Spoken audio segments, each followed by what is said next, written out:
El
nuevo y actual templo dedicado al Señor del Encino comenzó a construirse en 1773 a instancias del párroco de la Asunción, don Vicente A. Flores Alatorre.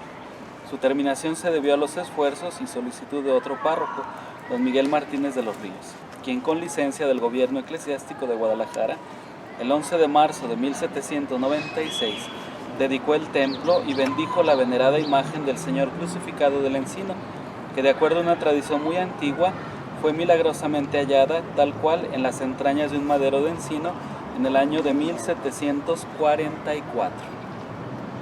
El señor obispo Cabañas, el que construyó el hospicio Cabañas, ahí en Guadalajara, el 27 de julio de 1801 erigió la capellanía del Encino en ayuda de parroquia de la Asunción, destinando allí 2 ministros que residan en ella de pie fijo. Quiere decir que la parroquia era la de ella, la Asunción, y aquí por la importancia, por quizá ya el número de gente que vivía, era una capellanía fija, con sacerdote viviendo aquí, pero dependiendo la parroquia de la Asunción. A la fecha existen esos casos, ¿verdad? Que les llamamos así capellanías fijas. O sea, un padre vive en ese lugar, pero no es la parroquia, entonces todo se tiene que arreglar en la parroquia. Está como la Ciudad de los Niños, ¿verdad? La Ciudad de los Niños tiene padres atendiéndolos, pero la parroquia es lo más bonito. Entonces, allá en la Ciudad de los Niños se hacen primeras comuniones, y se llegan a realizar bautismos, se llegan a realizar bodas, todo tiene que estar registrado en la parroquia de Loma Bonita. ¿Sí? Para este momento se eleva Guadalajara al nivel de arquidiócesis. ¿Sí? Los anteriores pues a este arzobispo eran solamente obispos. Ya con él son arzobispos, para responder a reiteradas solicitudes de los vecinos y del gobierno civil a favor el decreto de erección de la parroquia del Señor del Encino, desmembrando la de la Asunción y señalándole una feligresía urbana y rural de 14,000 habitantes. El templo parroquial fue consagrado el 12 de noviembre de 1947 por el tercer obispo de Aguascalientes, don José de Jesús López y González, quien durante mucho tiempo vivió frente al jardín del barrio de Triana. Allá enfrente está su casa reliquia, se le llaman las masas católicas. si alcanzamos, podemos ir a lo mejor ir a visitarlo, porque también está el Santísimo expuesto acá en la parroquia, ¿sí?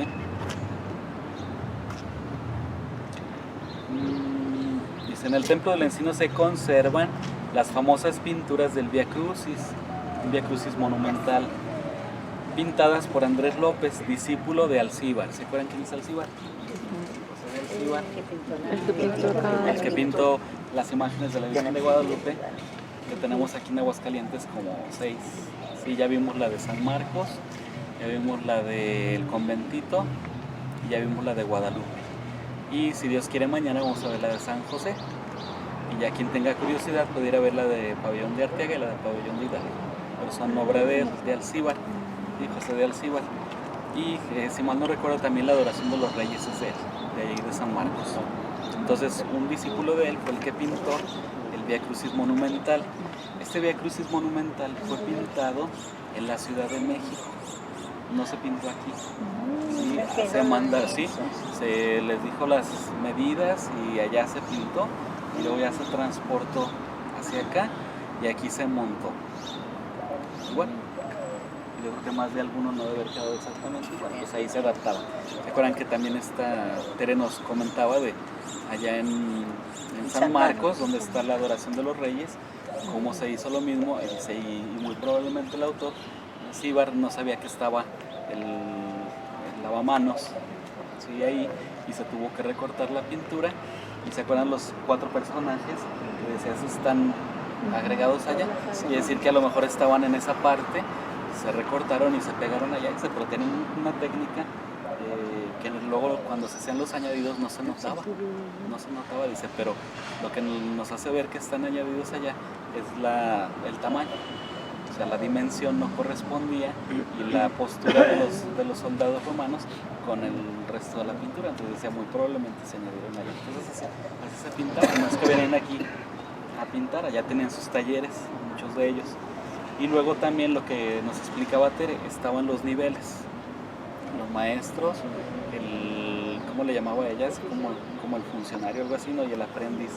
Entonces, estaban muchos trabajando para los grandes maestros. En este caso, el autor, junto con sus hijos, hicieron las pinturas. Entonces era el maestro, sus aprendices, sus oficiales, y pintaban los oficiales, los aprendices, y al final el maestro iba y retocaba. O él hacía sobre todo rostros y manos y firmaba. ¿Sí? Por eso nos explicamos que haya tantas pinturas de Miguel Cabrera. Miguel Cabrera fue el pintor más importante de la época colonial, y hay pinturas prácticamente en todo México, pero sobre todo en la parte centro.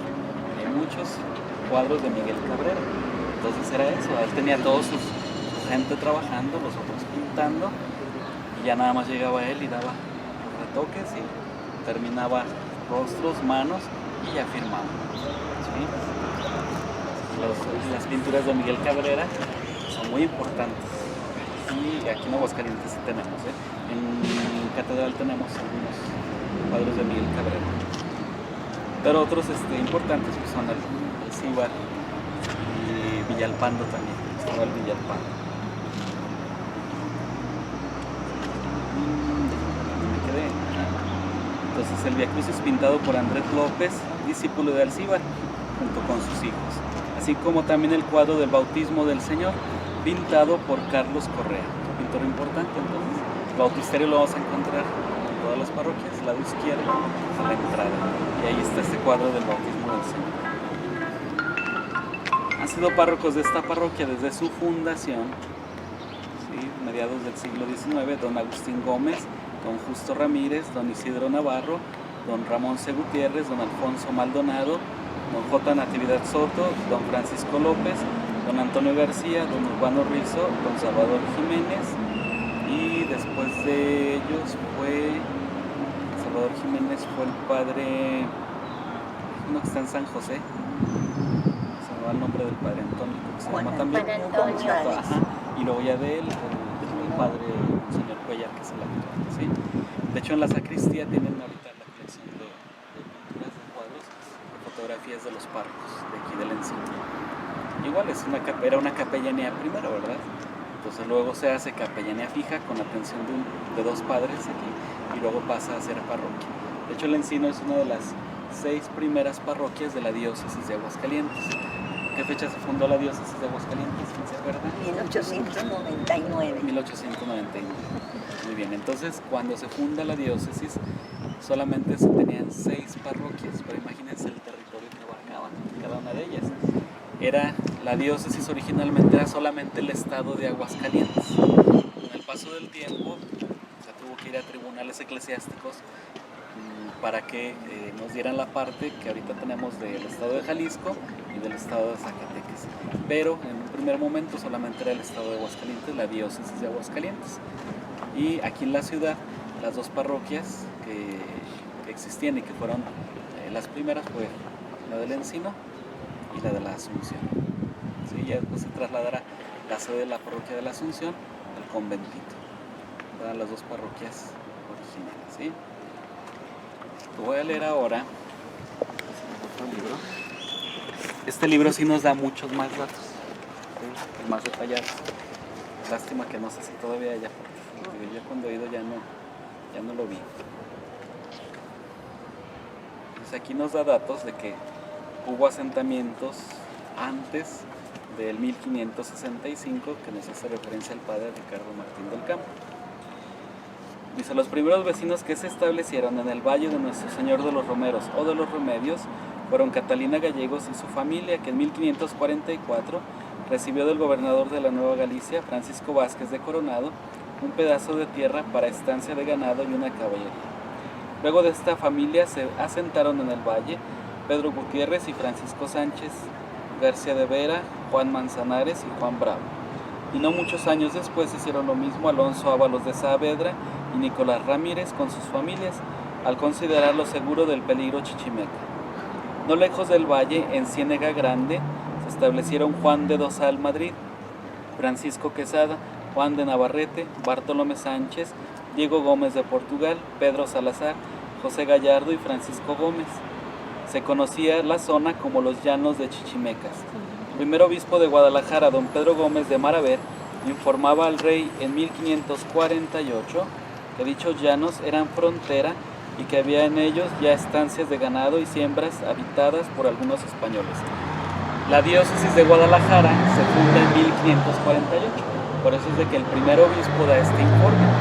Era el primer obispo que ya habitó aquí, porque hubo 2 anteriores que murieron y uno no llegó a habitar o a vivir en Guadalajara.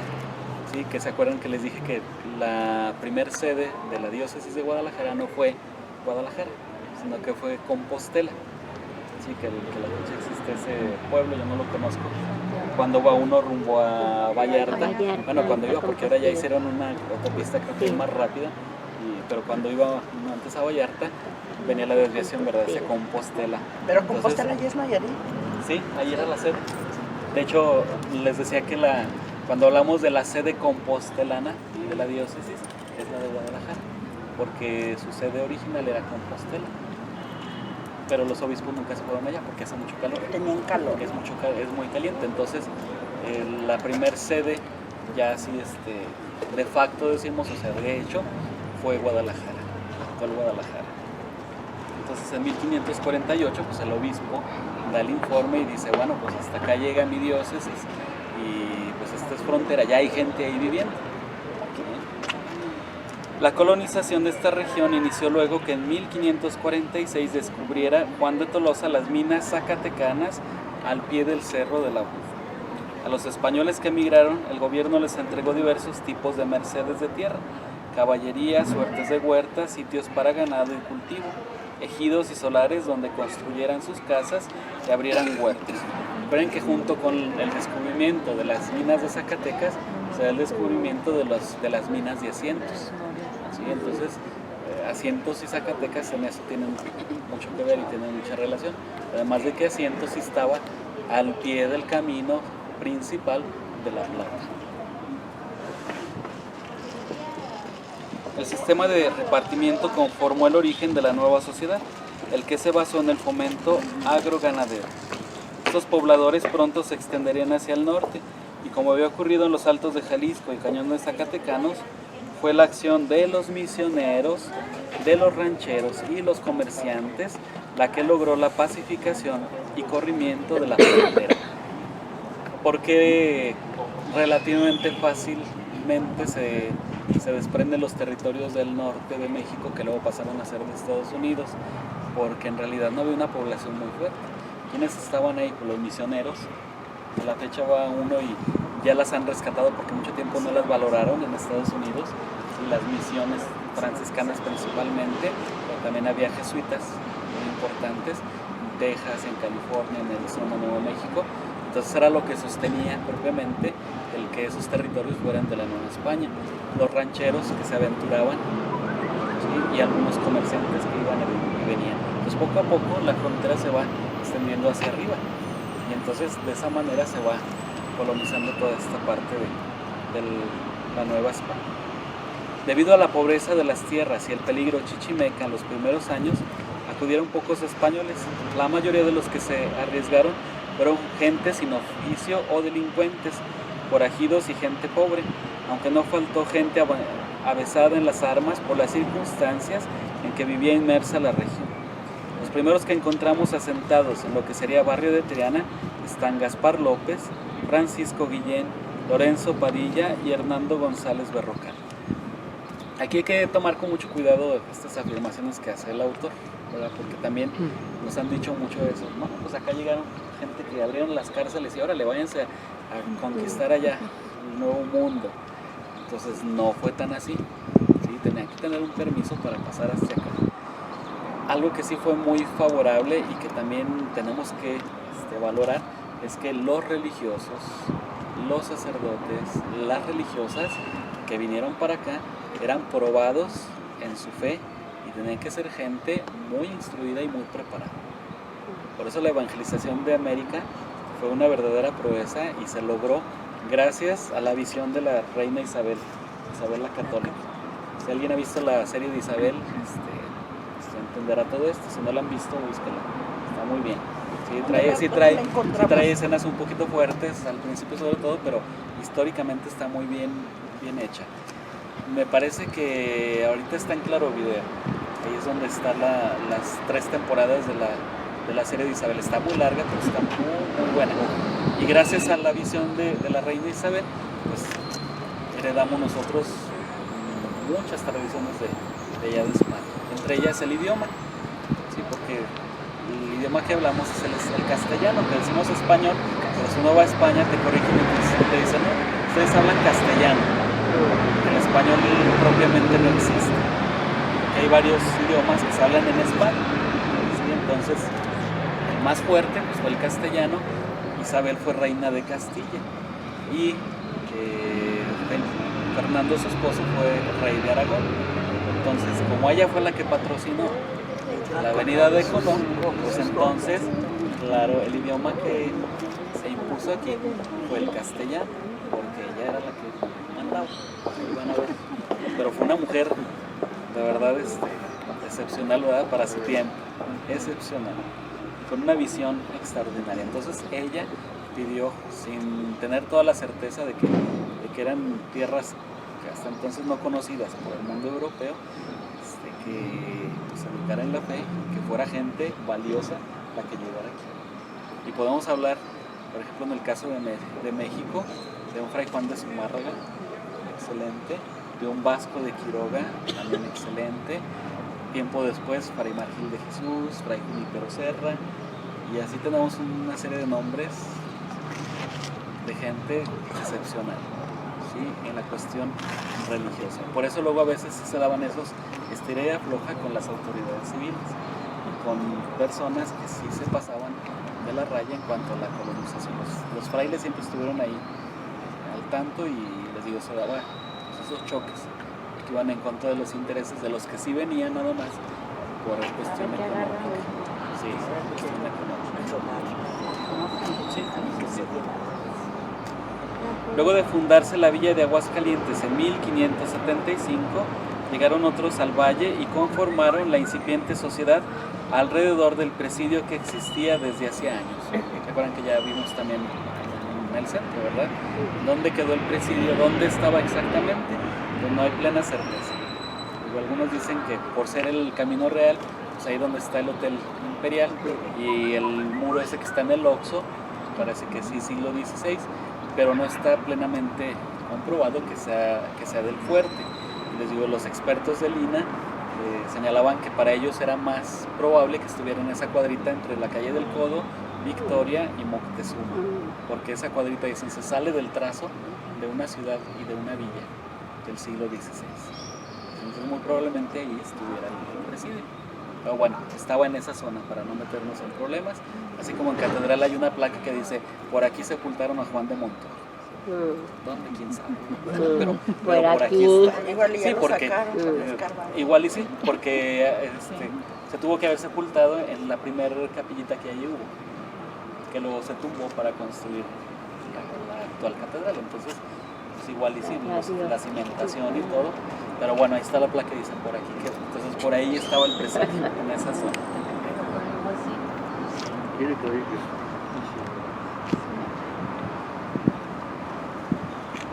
Estos implantaron un sistema de trabajo que centraron en las labores del campo.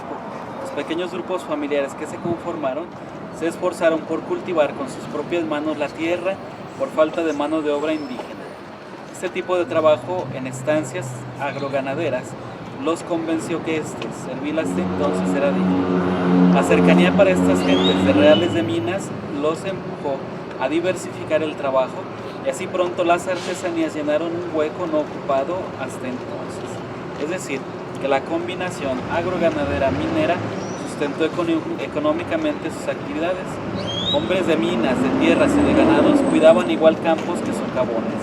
Esta extraña simbiosis conformó una sociedad local de costumbres e intereses propios, una sociedad que hace referencia directa siempre a la tierra y a la familia. Aguascalientes tuvo o ha tenido momentos de auge artesanal. Ahorita no tenemos así como una industria artesanal muy fuerte, pero sí tuvo en su momento. No sé si algunos se dieron cuenta, más jóvenes no, pero cuando arreglaron la penúltima vez, si mal no recuerdo, el llamado Jardín de los Palacios, atrás del Palacio de Gobierno y de ahí municipal, encontraron los pisos de algunas casas que ahí estaban y sacaron mucha cerámica. Se la llevaron al Museo Regional de Historia, que hasta donde yo sé no está en exhibición. Están en proyecto o están proyectando hacer un nuevo Museo de Historia de Aguascalientes. Y quizá el año que entra, allá por... ¿A un lado de San Antonio? No, ese es el Museo de Aguascalientes. El nuevo museo... Es el número 8. No, ese es el de arte contemporáneo. Es que el nuevo museo apenas lo van a hacer. Ese va a estar allá en el complejo de las Tres Centurias. Que aquella parte no ha funcionado mucho para la cuestión cultural. Ya ven que se abrieron el Museo Espacio, pero como que no ha tenido muy buena aceptación. Esperamos que este Museo de Historia pues sí tenga más auge. El de las Tres Centurias, ya ven, al principio pues fue la novedad y todo el mundo íbamos, pero ya no vamos. Entonces, ojalá y que este sí tenga más presencia y quizá van a sacar muchas de las cosas que tienen guardadas en el Museo de Historia Regional. Entonces, les digo, ahí en esas excavaciones salió mucha cerámica y salieron los pisos y la delimitación de las casas que existieron alguna vez. Ignoro, porque ya ahí no supe, porque dejaron abierto para que pudiéramos verlo, si ya al arreglar el jardín de los palacios la sepultaron otra vez o quitaron todo aquello que ahí encontraron.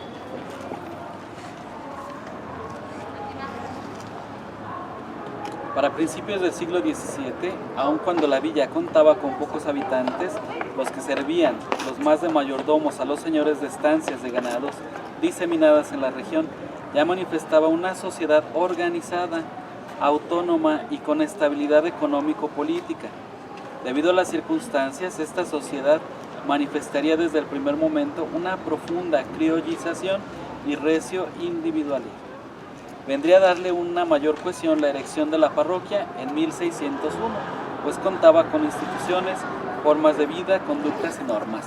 Recuerden que también veíamos que no está bien clara la fecha de erección de la parroquia.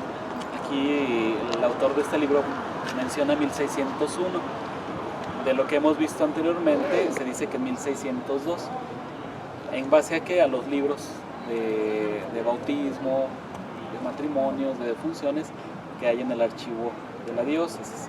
Entonces los más antiguos hacen referencia a esas fechas, 1602, no 1601. Pero no se tiene la certeza de cuál es la fecha de la erección de la parroquia de la Asunción. Algo bien interesante que ahorita escuchábamos, los mismos españoles que llegaron aquí a colonizar tuvieron que trabajar la tierra, cuidar el ganado, hacer la artesanía, porque no había mano indígena. ¿Por qué? Por el tipo de indígenas que había en esta región, que eran los chichimecas, que no se habían apacentado, que no se habían evangelizado. De ahí la importancia de la fundación del pueblo de indios de San Marcos. ¿Sí? Entonces el pueblo de indios era para que ahí vivieran ellos y pues de cierta manera estaban protegidos, y además venían y trabajaban a la villa de Nuestra Señora de la Asunción. Recuerden la anécdota que nos contó Cristian ahí en San Diego, ¿verdad? Como por ahí asesinan a una indígena que vivía allá en el pueblo de San Marcos. Entonces los pueblos de indios tenían también esa función de que se trataba de evangelizar con el ejemplo, de pacificar a los indígenas de la región, y además eran mano de obra para los españoles. El de San Marcos después será insuficiente y se fundan el de San José y luego el de Jesús María. Y vean los rasgos, aquí ha sido una zona más bien criolla. Entonces aquí en nuestra ciudad, en nuestro estado por lo general no encontramos tantos rasgos indígenas. Sin embargo, en Jesús María sí, pero es así como un lunar, ¿verdad? No por hacerlos menos, sino que es el fenotipo que tenemos. Jesús María, ¿por qué tiene rasgos indígenas? Porque era un pueblo de indios y todavía ellos conservan muchas costumbres, como San Miguelito, que es un pueblito chiquito que nació al lado del de Jesús María y conserva muchas tradiciones todo. Entonces era pueblo de indios. San José de Gracia, hay todavía algunos rasgos, hay algo que se ve todavía en las facciones, pero es menos que acá en Jesús María. ¿Sí?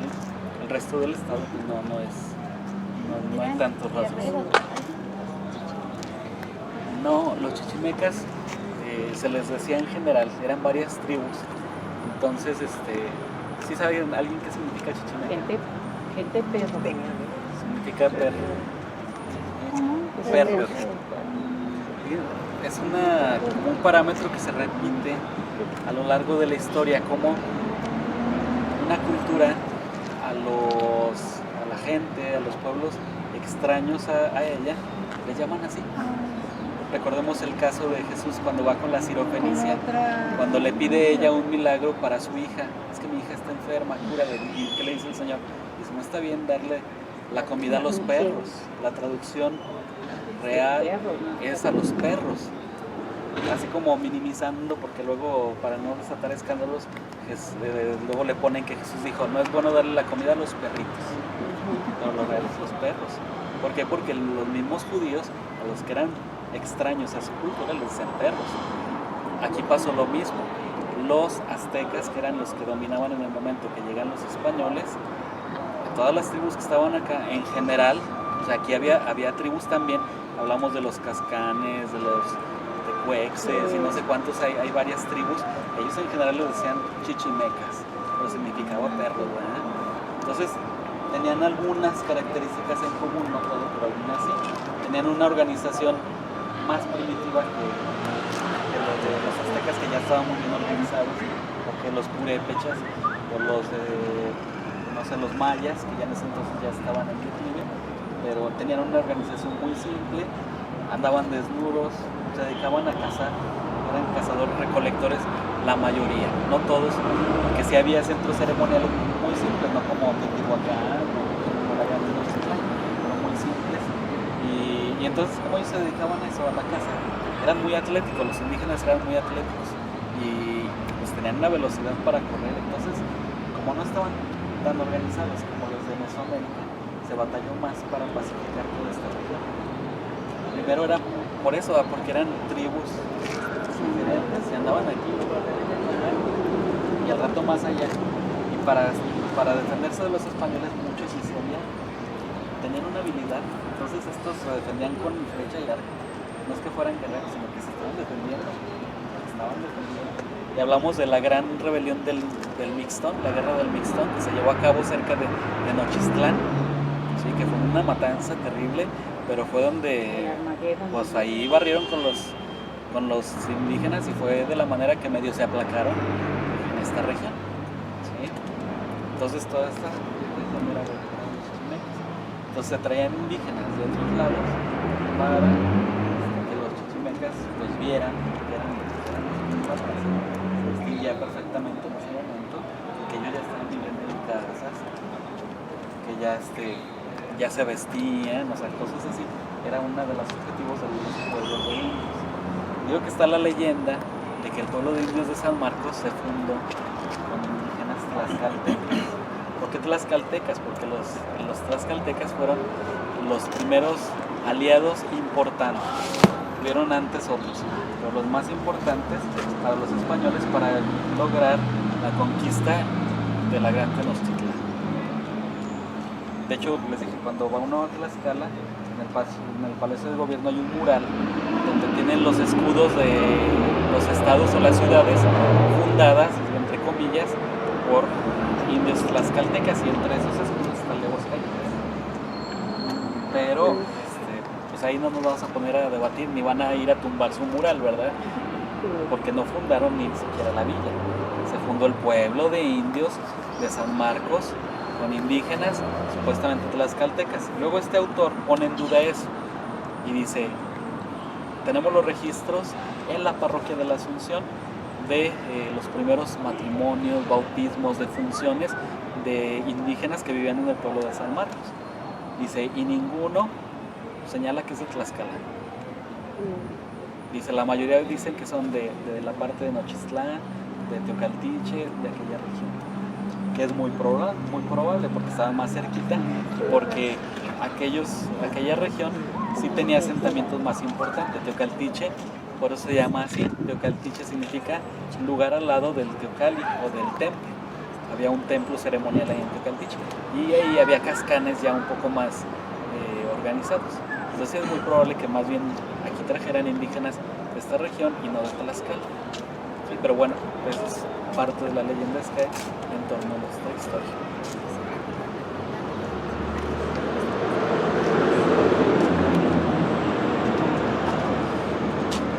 Debemos admitir que los diversos fenómenos y circunstancias hacían de su entorno un área compleja, donde aquellas gentes debían aceptar las condiciones que el entorno les ofrecía. En fin, fenómenos y movimientos humanos forjaron en ellos un carácter recio. El camino que recorrieron estuvo sujeto a los vaivenes y modificaciones, los que en última instancia contribuyeron definitivamente a la organización del entorno social. Cualquier acción, humana o natural, la acopló a lo trasplantado de España. Pese a los contratiempos, fueron capaces de expandir con libertad múltiples actividades sociales, pues contaban con instrumentos, tutelaban empresas y acciones comunes dentro de las dificultades inherentes al tiempo. Ya está haciendo referencia. Padre, Sí. ¿nos podemos recorrer un poquito más para allá? Sí.